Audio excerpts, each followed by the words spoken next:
কল্পনা করুন তো, একটা পুরো সমুদ্রপথকে কবরস্থান বানিয়ে দেওয়ার হুমকি দেওয়া হয়েছে। জি, ইরান সরাসরি বলেছে মার্কিন যুদ্ধজাহাজ ঢুকলে আর বের হতে পারবে না। কেন হঠাৎ এত বড় হুমকি? এটা কি শুধুই ভয় দেখানো, নাকি সত্যি বড় যুদ্ধের ইঙ্গিত? আজকের ভিডিওতে আমরা পুরো বিষয়টা সহজভাবে বোঝার চেষ্টা করব। আসসালামু আলাইকুম, আশা করছি সবাই ভালো আছেন। আজকের খবরটা কিন্তু অনেকটাই টেনশন তৈরি করার মতো। ইরান সরাসরি যুক্তরাষ্ট্রকে কঠিন ভাষায় হুঁশিয়ারি দিয়েছে। ইরানের সাবেক সামরিক প্রধান মোহসেন রেজাই বলেছেন, হরমুজ প্রণালীকে মার্কিন রণতরীর কবরস্থান বানিয়ে দেওয়া হবে।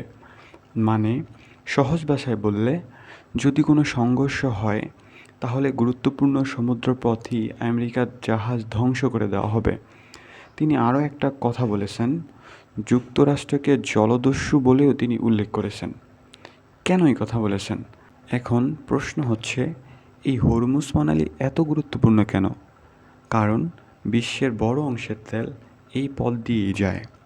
এখানে যদি কোনো সমস্যা হয় তাহলে পুরো বিশ্বের অর্থনীতি কেঁপে উঠতে পারে।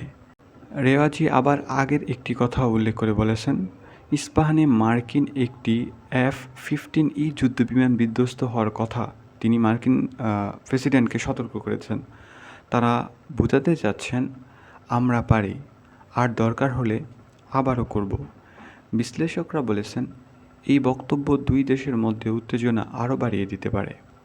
এখন প্রশ্ন হচ্ছে, এটা কি শুধু রাজনৈতিক চাপ, নাকি সত্যি বড় কোনো সংঘর্ষের শুরু? আপনার কি মনে হয় তা অবশ্যই কমেন্ট বক্সে জানাবেন। এই পরিস্থিতিকে যুদ্ধের দিকে নিয়ে যাচ্ছে, নাকি এটাই শুধুই এক দেশ অন্য দেশকে ভয় দেখাচ্ছে?